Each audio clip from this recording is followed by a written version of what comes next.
Publicado na última noite o Decreto-Lei número 10J/2020, 26 de março, e que vem estabelecer, entre outras medidas, aquelas que são consideradas excepcionais na proteção de crédito, de situações de crédito das famílias, das empresas, de outro tipo de instituições.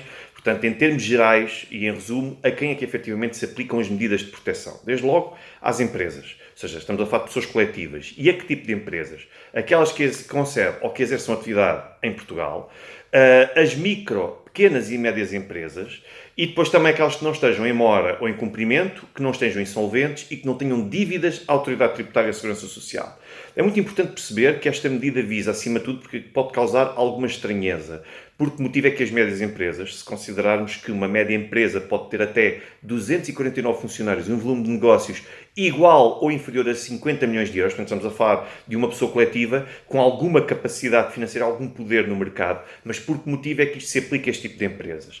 Desde logo porque as empresas podem ter, de facto, um conjunto de ativos, e têm um conjunto de ativos, mas o problema delas neste exato momento será sobretudo de liquidez. É preciso dinheiro para fazer face às despesas e para fazer face a investimentos pendentes no dia-a-dia. Daí que seja muito importante que estas empresas, por mais ativos que possam ter, neste momento aquilo que precisam efetivamente é de libertar dinheiro que poderia estar a ser canalizado para um outro tipo de despesas, como será efetivamente os créditos.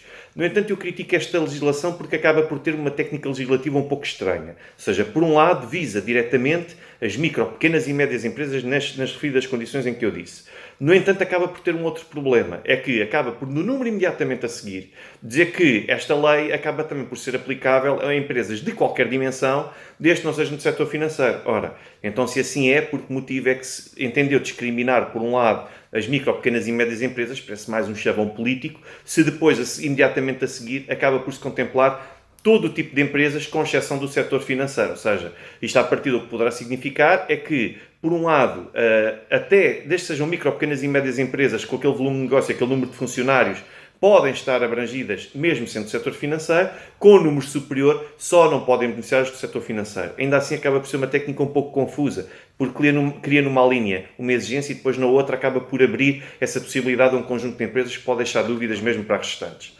Ora, além das empresas, quem é que está endevisado também? Estão também os particulares, nos seguintes casos. Portanto, desde logo, tem de ser pessoas comuns, portanto, não sejam empresas, que estejam em situação de isolamento profilático ou doença, situação de assistência a filhos ou netos, ou até inclusivamente aos seus parentes em primeiro grau, segundo grau, mas desde que seja em linha reta, aqueles que tenham sido alvejados por uma redução do período normal de trabalho, os que estejam em situação de layoff, redução de atividade de trabalhador independente, sejam funcionários de empresas que encerraram, como escolas, creches, etc., empresários em nome individual e também desempregados. E empresários em nome individual acaba por abranger um conjunto de outras pessoas, como, por exemplo, as instituições particulares de solidariedade social, associações sem fins lucrativos, entre um conjunto de outras que estão também abrangidas pela lei. No entanto, todas estas pessoas só podem aceder às medidas excepcionais que estão previstas neste decreto-lei se não estiverem em situação de incumprimento ou insolventes e depois, por outro lado, também não tenham dívidas à Autoridade Tributária e à Segurança Social.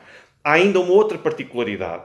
No caso das pessoas particulares ou singulares, estas medidas, as únicas medidas das quais podem beneficiar são apenas as relativas a crédito à habitação, para a habitação própria e habitação permanente, ou seja, não pode ser utilizado para outro tipo de crédito, muito menos crédito de habitação dedicado ou destinado a um outro tipo de situações. Depois temos ainda uma outra situação, portanto, o que é que basicamente devem pedir os interessados?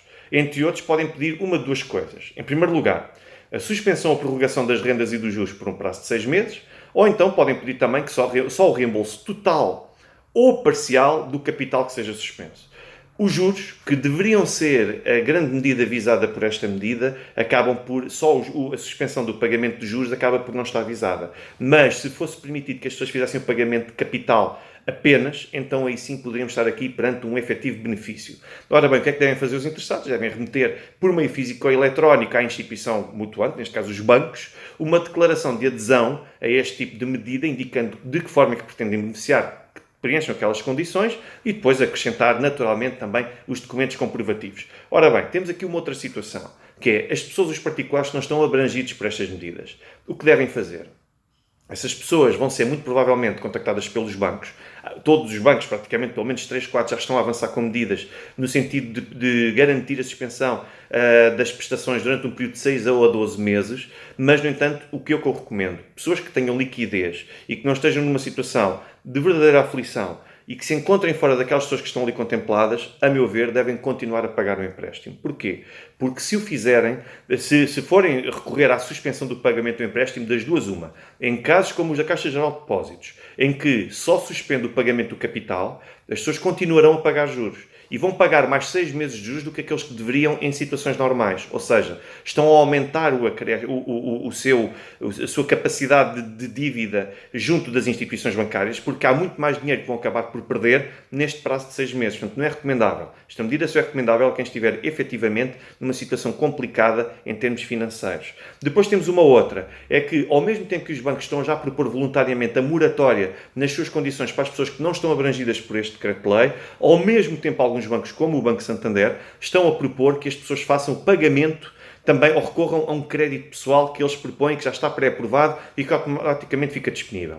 Ora bem, o Banco de Portugal deveria estar em cima disto e também o Governo. Uma vez que é este crédito facilitado, que já está pré-aprovado e que automaticamente fica disponível, as contas ordenado, em que são disponíveis plafons equivalentes ao valor que oferem mensalmente, são formas fáceis das pessoas no imediato pensarem que vão ter mais liquidez, mas mais tarde ou mais cedo vão acabar por se entrar numa situação de endividamento que se poderá revelar desastroso, dependendo da reação que a economia tiver.